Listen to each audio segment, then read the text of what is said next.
Anda sarjana bahkan sedang menempuh pendidikan S2, datang ke petani dengan niat baik untuk membantu para petani. Tapi pada awalnya Anda dicurigai tidak memiliki niat baik. Kenapa masyarakat atau petani di sana berpandangan seperti itu?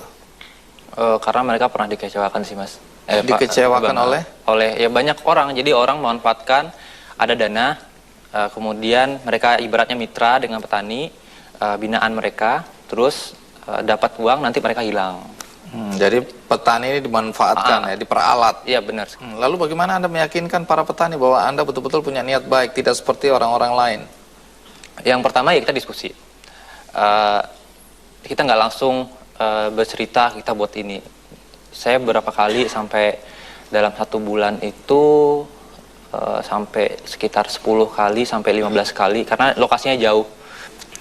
Lalu dari mana awal mula Anda mendapat dana untuk melakukan kegiatan di Bina Agro Mandiri ini? Seperti yang saya sebutkan tadi, itu berbentuk pertama kali riset. Jadi riset, alhamdulillah kita dibantu oleh Kementerian Riset dan Teknologi, dana untuk bisa, ini apa sih yang kalian mau buat di Riau? Alhamdulillah kita dapat dana dan itu kita manfaatkan mulai dari kita membuat komposnya, kemudian menganalisis, kemudian tadi pergi. Jadi dana ini Anda nggak bawa lari ya? Nggak bawa lari, alhamdulillah. Iya, dikembalikan kepada kepentingan masyarakat. Terus hasil dari riset itu? Hasil riset itu bagus sekali. Jadi kita pernah presentasi itu di Taiwan. Kemudian, presentasi di Taiwan? Yep. Anda mau bantu petani Indonesia atau petani Taiwan? Jadi kan bentuk pertama kalinya riset. Jadi riset kita coba publish, ini kira-kira bagus nggak sih sebenarnya. Alhamdulillah kita diterima juga di Kyoto University. Dan itu ternyata memang bagus. Dan jadi diuji cobakan di sana, pandangan Anda atau temuan Anda ini, bagaimana respon? Iya, respon. Di Jepang responnya bagaimana? Sampai ditawarin oleh salah satu jurnal di USA untuk ngebahas tentang penelitian ini. Cuman saya memang mengatakan di email itu saya balas, kalau mau risetnya bersama, apa namanya, ya mereka ada timbal baliknya. Saya nggak mau ngasih data apa semua, tapi mereka manfaatin gitu. Saya inginnya ya kalau mau ya datang ke sini. Sama-sama. Iya, sama-sama datang ke sini lihat masyarakat bagaimana butuhnya. Jadi yang gak enak kan kita ngasih data, ya mereka untuk kali lagi untuk kita dimain-mainkan gitu. Iya.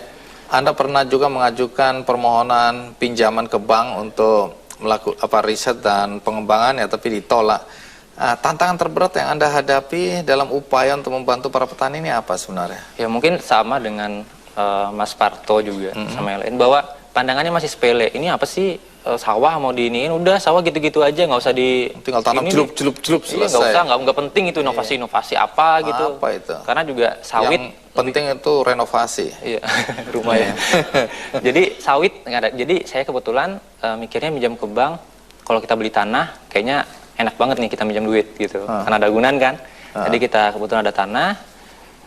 Karena kita juga ingin mengenalkan masyarakat bahwa kita tuh benar-benar ingin gitu, ingin benar-benar terlibat di dalam masyarakat petani untuk bagaimana pertanian itu berkelanjutan gitu. Dan kenapa ditolak oleh bank? Tanah sawah itu murah, jadi nilainya itu sangat sebagai agunan nggak bisa. Kurang. Jadi teman-teman bilang kita yang udah kerja ingin ngumpulin uang untuk melanjutin itu, dan saya yang jalan sendiri. Itu kita ngambil ikan, kemudian sayur mayur dari para petani, itu kita masukin ke catering sama penjual ikan pecel lele. Orang tua Anda kerjanya apa? Kalau bapak itu pensiunan PNS. Apa komentar mereka atau reaksi mereka melihat anaknya yang sudah sekarang sedang belajar untuk dapat S2 ngurusin petani? Awalnya sih bingung, apa sih dikerjain apa gimana, nggak ada kan banyak lowongan kerja CPNS apa gimana. Tapi memang karena saya tidak melihatkan keluh kesah saya, kemudian saya tidak melihatkan capeknya gitu. Jadi yang saya lihat itu seneng gitu, bahwa saya seneng dapat pengalaman, cerita yang baik-baik semua gitu. Jadi yang jelek-jelek nggak saya kasih tahu. Jadi orang tua jadi semangat tuh. Iya, jadi oh iya bagus apa gimana gitu. Walaupun di belakang dia ngomongin ini anak kita ini sehat. Iya, jadi banyak orang yang tenang-tenang saja ya mendengar, melihat tentang lahan pertanian yang semakin menyempit. Coba jelaskan sekali lagi apa ketakutan yang perlu kita ketahui tentang lahan pertanian yang semakin menyempit.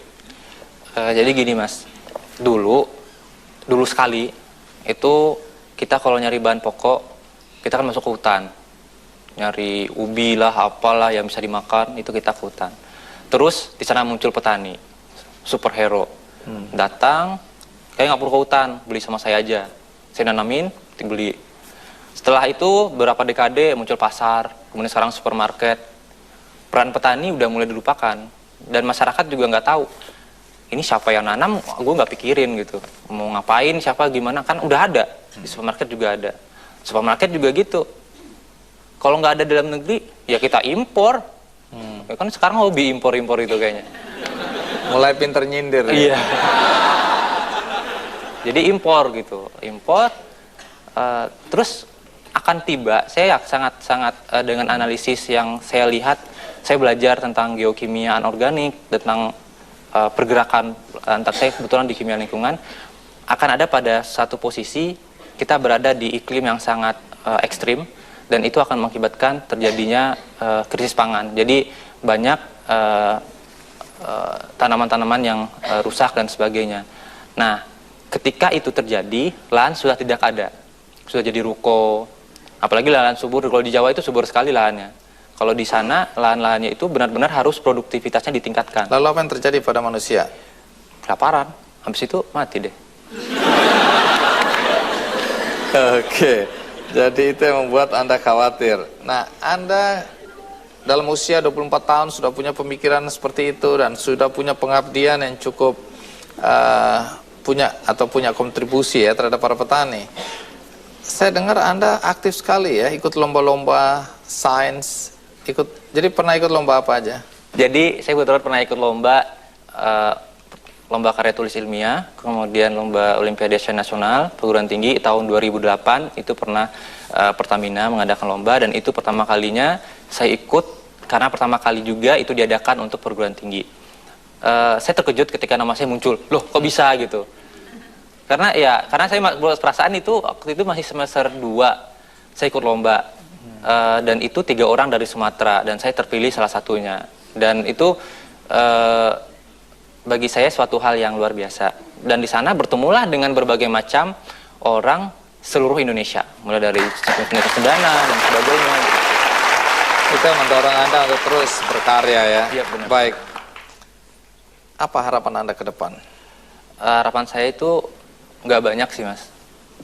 Pertama itu bagaimana masyarakat itu peduli sama petani, bahwa mereka harus ingat apa yang mereka makan, apa yang mereka konsumsi itu berasal dari petani, dan mereka itu nggak mudah.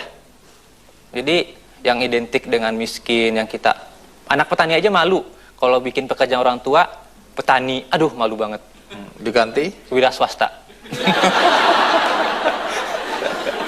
Padahal petani itu adalah pahlawan. Ya benar sekali. Ya, jadi hari ini Indra hendak mengingatkan kita semua, hargai petani karena mereka adalah pahlawan sejati kita.